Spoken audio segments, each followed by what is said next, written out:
की बात कर रहे हैं वो कल चैप्टर आप पढ़ चुके हैं, उसी का सेकंड पार्ट है द 100 ड्रेसेस पार्ट 2। पहले चैप्टर के कुछ ऐसे कैरेक्टर्स थे जिनको हम ऑलरेडी जानते हैं, जैसे वांडा पेट्रोंस्की, उसकी दो फ्रेंड्स उनके स्कूल की जो वांडा पेट्रोंस्की को अक्सर परेशान करते थे, मैगी एंड पैगी। मेडी को, उसका पूरा नाम मेडलिन है लेकिन हम लोग उसे शॉर्ट में मेडी कहते हैं।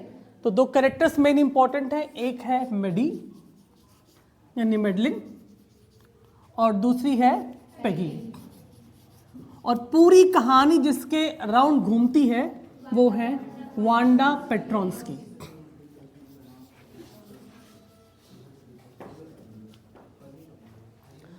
अगर बात करें इस कहानी में आगे की, तो चैप्टर की शुरुआत होती है जब टीचर को एक लेटर मिलता है। उस लेटर में ये लिखा होता है, जो वांडा पेट्रोंस्की के फादर स्कूल में भेजते हैं, कि भाई वांडा अब स्कूल में आगे पढ़ाई नहीं कर पाएगी, अब वो स्कूल नहीं आ पाएगी, क्योंकि अब वो इस शहर को छोड़ करके जा रहे हैं और दूसरे एक बड़े शहर में रहने जा रहे हैं, जहाँ वांडा के नाम का कोई मजाक नहीं बनाएगा।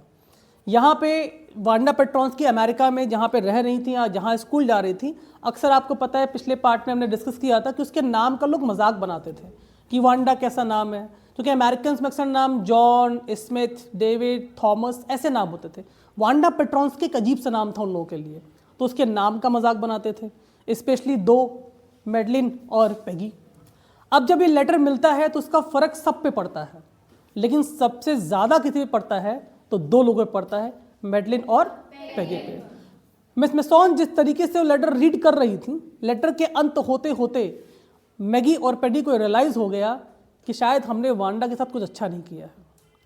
एक बात हमेशा ध्यान रखें, अगर आप कोई गलती करते हैं दैट इज़ ओके, गलती करना स्वाभाविक है, बहुत कॉमन है, हर कोई गलती करता है, लेकिन गलती को रियलाइज़ कर लेना ये बहुत बड़ी बात होती है।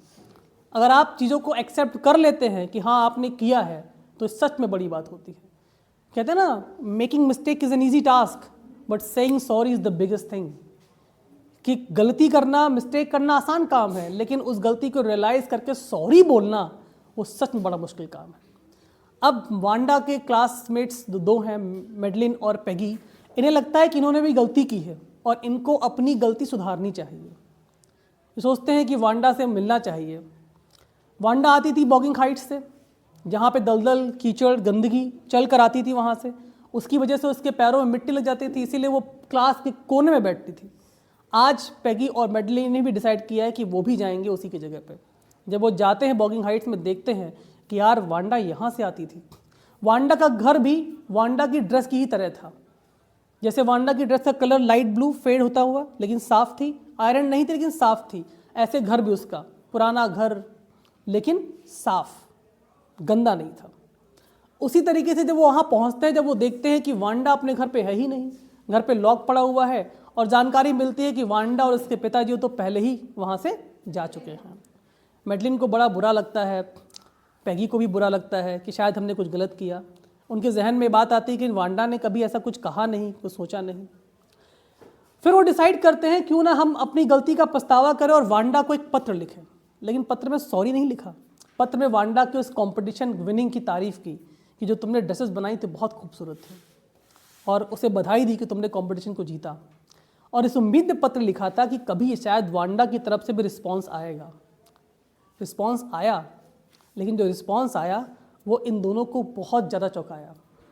जब लेटर मिला तो इन्होंने उस लेटर में देखा कि बात, वांडा ने स्कूल में लेटर भेजा, उसमें लिखा कि मैं इस स्कूल को बहुत मिस कर रही हूँ, इस क्लास को बहुत मिस कर रही हूँ और अपने क्लासमेट्स को बहुत मिस कर रही हूँ। जब से मैं यहाँ पर आई हूँ, मैं अपने पुराने स्कूल को बहुत मिस कर रही हूँ।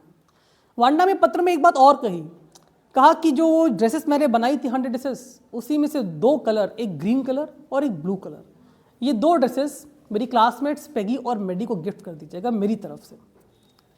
पैगी और मैगी को जब ड्रेसेस मिलती हैं, वो ड्राइंग ड्रेसेस, तो उसे लगता है कि वांडा हमसे नाराज़ नहीं है, अगर नाराज़ होती तो ड्रेस नहीं देती, कुछ तो बात है। मैगी को अपनी गलती को बहुत एहसास होता है। जब वो घर जाती है बिस्तर पे, तो उससे पहले वो अपनी उस ड्रेस को लगाती है दीवार पर, और जब लेटे लेटे उस ड्रेस को देख रही, थोड़ा सा रो भी रही थी, तो उसकी नज़र पड़ी कि यार ये ड्रेस में जो चेहरा बना हुआ है ये तो मेरा चेहरा है, इट मैचेस मी। इमीडिएटली उसने पैगी को कांटेक्ट किया, उससे कहा तुम भी देखो कि तुम्हारी ड्रेस कैसी है, उसमें चेहरा किसका है। पैगी ने भी रिस्पॉन्ड किया कि यार चेहरा तो उसमें भी मेरा ही है।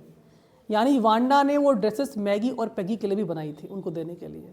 इससे ये तो साफ था कि वांडा कोई डम नहीं थी, या वांडा कोई कमज़ोर बच्ची नहीं थी, या वो पीछे इसलिए नहीं बैठी थी कि वो किसी से बात नहीं करना चाहती थी। इसमें साफ दिखता है कि वांडा किस कैरेक्टर की थी। पैगी और मैडी को अपनी गलती का एहसास होता है और वो ड्रेसेस उनके लिए एक मेमोरी बन जाती है। यही आपका चैप्टर था 100 ड्रेसेस पार्ट 2।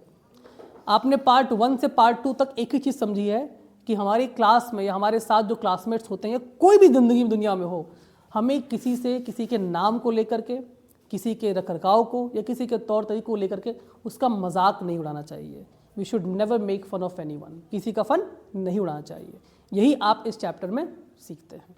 आई होप आपको ये दोनों पार्ट समझ में आ गए होंगे, और जो भी एमसीक्यू क्वेश्चंस आपको इस चैप्टर से रिलेटेड मिलेंगे जो बोर्ड एग्जामिनेशन में बहुत इंपॉर्टेंट है, आप ध्यान से देखिएगा, समरी को अच्छे से पढ़िएगा। Thank you very much.